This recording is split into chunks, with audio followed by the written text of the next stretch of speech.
అదే RTV app వార్తల్ని క్షణాల్లో చదివే అవకాశం ఉంటుంది. ఒక న్యూస్ పేపర్, ఒక టెలివిజన్ ఛానల్ మీ చేతుల్లో ఎప్పుడు ఉంటాయి. మనం ఎబ్రాల హజ్జిన్ వాళ్ళము 1979, 80లో మాకు ఇల్లు ఖాళీ చేసి పంపిస్తారు. మాకు అప్పుడు ఆ రోజుల్లో ఏమి ఇవ్వాల ఇల్లు ఇల్లు ఖాళీ చేసి పంపిస్తారు. కానీ మాకు ఈ రాటు ఎక్కడ పోయినా మాకు ఇల్లు లేదు, భూమి లేదు. ఆ రోజుల్లో మా పెద్దలకు ఏం తెలియక ఇల్లు భూములు చెల్లిపి ప్రాజెక్ట్ కింద నిలిపినారు. కానీ మేము పిల్లలు కూడా మాకు ఉద్యోగాలు లేవు, భూమికి డబ్బులు ఇవ్వలేదు. మేము ఎలా బతకాలి సార్? కలెక్టర్ గారు కానీ, ఆర్ఐఓ గారు, ఎంఆర్ఓ గాని ఎవరైనా కానీ మాకు ప్రజలకు ఎంతో మంది ప్రజలకి అందరికీ మేలు చేస్తున్నారు. మాకు కానీ మాకు మేలు చేయలేదు. ఎప్రిల్ గ్రామానికి ఏం లేదు. అట్టూరు మండలంలో ఆర్ఎన్ఆర్ ప్యాకేజ్ ఇల్లు భూమి పోతే అప్పుడు ప్రభుత్వం గారు అందరూ ఇచ్చి ఇల్లు భూమి ఇచ్చినారు. మాకు ఇంతవరకు ఏమి ఇవ్వలేదు సార్. మా డీకేట్ భూమిని తీసుకుని పట్టా భూములు తీసుకున్నారు, మామ చెట్లు తీసుకున్నారు. మాకు ఎలాంటి సాయం చేయలేదు సార్. ఆ రోజుల్లో ఎంతో రూపాయి 10 రూపాయలు ఇచ్చారు, పంపించినారు. మేము ఎలా బతకాలి సార్? అధికారులు మేము అడుగుతున్నాం సార్. కలెక్టర్ గారు కానీ, ఎంఆర్ఓ గానీ ఎవరైనా కానీ మాకు న్యాయం చేయమని కోర్టు కానీ, సుప్రీంకోర్టు కానీ ఉన్నంత అధికారులు ఎవరైనా మాకు న్యాయం చేయండి. లేదంటే మేము ఎప్పుడైనా ఆత్మహత్య చేసుకుంటాం. మా పిల్లలు మేమంతా బస్టాలు పాలై ఉన్నాము. మాకు చదువుకున్నాను, మా పెద్దలు ఏం డబ్బు లేక చదివలేదు. మాకు మా ఊర్లో మేము ఉంటే మాకు ఈ రోజు అన్ని అవకాశాలు ఉండు.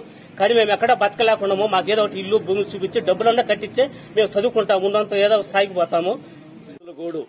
డీకేటీ పట్టాదారులు గోపురం మండలంలోని మునకబాధితులు ఎప్పిరాల గ్రామం, జోలపల్లి గ్రామం మరియు బుక్కాయిపల్లి, వాకమడ గ్రామాలకు చెందిన డీకేటీ పట్టాదారులు మరియు హరిజనులు 1985 సంవత్సరంలో డీకేటీ పట్టాలను హ్యాండ్ ఓవర్ చేసుకుని గవర్నమెంట్ ప్రభుత్వం వారు అప్పటి నుంచి నష్టపరిహారం చెల్లించకుండా వాళ్ళను తిప్పి వదిలేసినారు. వాళ్ళు హైకోర్టును ఆశ్రయించినారు.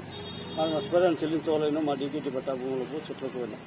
హైకోర్టు వారు ధర్మాసనం తీర్పు ఇచ్చేసింది, వాళ్ళకు నష్టపరిహారం చెల్లించండి అని.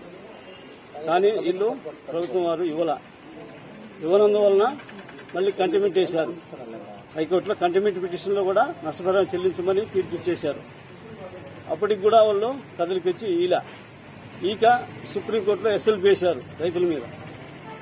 ఎస్ఎల్పిలో కూడా సుప్రీంకోర్టు ధర్మాసనం సర్వోన్నత న్యాయస్థానం వారు తీర్పు ఇచ్చేసినారు. వాళ్ళకి నష్టపరిహారం చెల్లించండి, 8 వారాల లోపలనే చెల్లించండి వాళ్ళ పని చేశారు. అప్పటికి కూడా వీళ్ళు కాలయాపన చేస్తూ కదిలికి రాలా.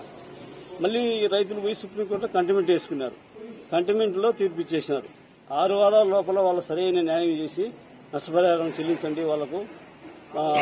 సదరు బుక్కాయిపల్లి ఎల్ఓపి నెంబర్ 43/2016 43/2020 ప్రకారం నష్టపరిహారం వాళ్ళకు చెల్లించండి అని తీర్పిచ్చేశారు. ఇప్పటికి వచ్చి అడుగుతున్నారు ఆఫీస్కి వచ్చి. వాళ్ళు మాకు న్యాయం చేసి నష్టపరిహారం చెల్లించకుండా కాలయాపన చేస్తూ ఉన్నారు. కావున దయవించి మాకు రావాల్సిన నష్టపరిహారాన్ని ప్రభుత్వం తరఫున ఇప్పించవాలని మేము ప్రార్థిస్తున్నాం. మరిన్ని వీడియోస్ కోసం ఛానల్ ని సబ్స్క్రైబ్ చేయండి. లేటెస్ట్ అప్డేట్స్ కోసం వాట్సాప్ ఛానల్ ని ఫాలో చేయండి. అండ్ లింక్ డిస్క్రిప్షన్ లో ఉంది.